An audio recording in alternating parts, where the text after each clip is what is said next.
People ask me, Leroy, what's the loudest sound in the world? And I tell them, it ain't a siren, it ain't thunder. The loudest sound is silence. It's the sound of this mobile right here, when it sits there day after day and doesn't make a peep for 3 months.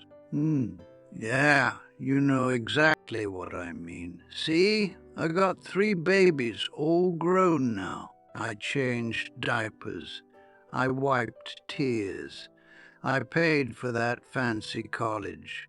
I sat in the stands with my hands freezing, cheering like my voice could protect them. I gave them my back. I gave them my knees. Lord knows I gave them every penny I could squeeze out of this life.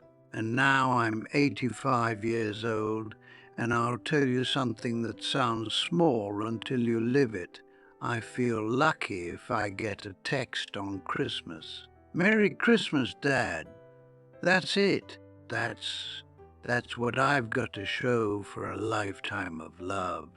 Now, if you're sitting there watching this, I know you feel it too. You're sitting in a quiet house asking yourself, what did I do wrong?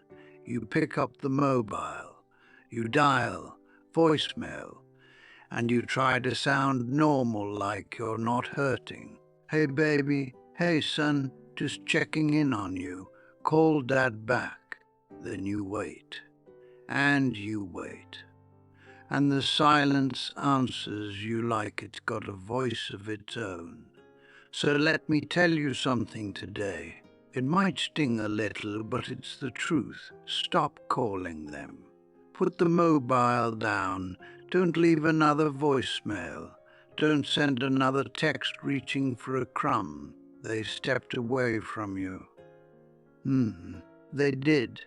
And if you keep chasing them, you'll lose the only thing you still got full control of, your dignity, your pride. Now, I'm not saying that to be cruel. I'm saying it because I learned the hard way. And I'm going to tell you what to do instead. But first, we got to be honest about why you keep calling. You're scared. You're scared that if you stop reaching out, they'll disappear for good. Poof. Gone. You think, if I don't remind them I'm here, they'll forget old Leroy even exists. Well, listen close. If you got to remind your child you exist, they already got used to life without you. Yeah, that's hard to swallow. But begging for love ain't love. That's pity. And I don't know about you, but I'm a grown man. I worked 40 years in that plant. I've walked through storms. I've carried weight. I'm not about to spend my last years living off pity from people I once fed. No, sir, because when you call 5 times a week sounding sad, sounding lonely, you teach them something whether you mean to or not. You teach them you're a problem. You teach them you've got no life. You teach them you're waiting by the window like an old dog. And folks run from that feeling, even family. It feels like pressure, so they pull back. Then you chase harder and they run faster. So you stop the bleeding today. Right now, the chasing ends. Step 1. Kill the guilt. I know what you do at night. You lay there staring at the ceiling, replaying the past like it's a tape stuck on repeat. Maybe I was too hard. Maybe I worked too much. Maybe I didn't hug enough. Look here, ain't no parent perfect. I wasn't perfect. Lord, I made mistakes. Plenty. But I was there. I didn't run off.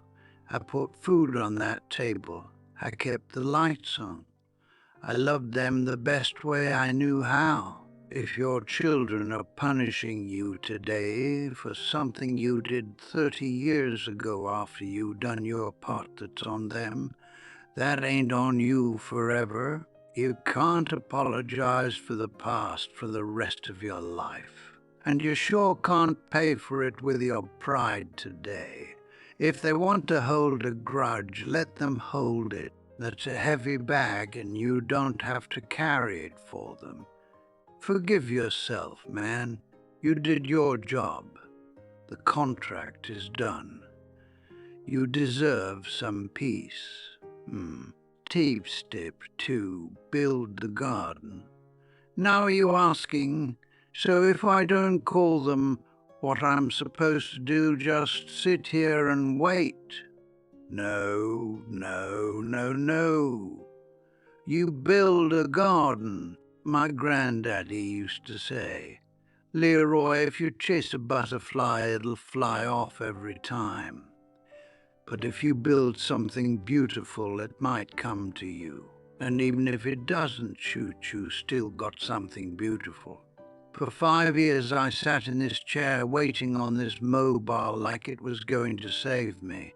6 months ago I said enough. I joined a woodshop class, started making things with my hands again.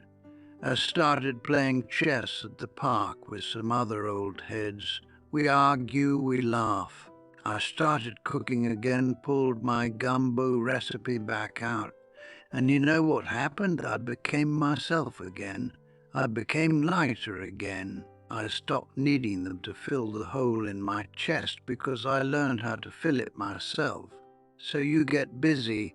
Go travel if you can. Go learn something. Go join something. Make your life so full you don't even notice that mobile ain't ringing. Because here's the secret, children are curious creatures. When the mobile stops ringing, when the guilt trips stop, they start wondering, why ain't Leroy calling? Is he okay? What's he doing? And eventually, they call. And when they do, they don't find a sad old man sitting in the dark. They find a man who is living, and that makes them want to stay. The conclusion. Now, I'm going to keep it real with you. Sometimes you build the garden, and the butterflies still don't come. Sometimes folks are selfish, even your own kin. And if that's the case, if you find your peace and they still stay away, then let them go. Let them go with love, but let them go. You can't force nobody to love you, but you can refuse to let their absence destroy you. You ain't defined by who comes to visit you on Sunday. You're defined by the man you see in that mirror. My mobile ain't made a noise in 3 months, but I'm going to that wood shop today to work on my table. And tonight, I'm going to eat a good steak. I'm going to live. If they want to join me, the door is open. But I ain't standing in the doorway, waiting no more. And you shouldn't either. Get up, man. Go live.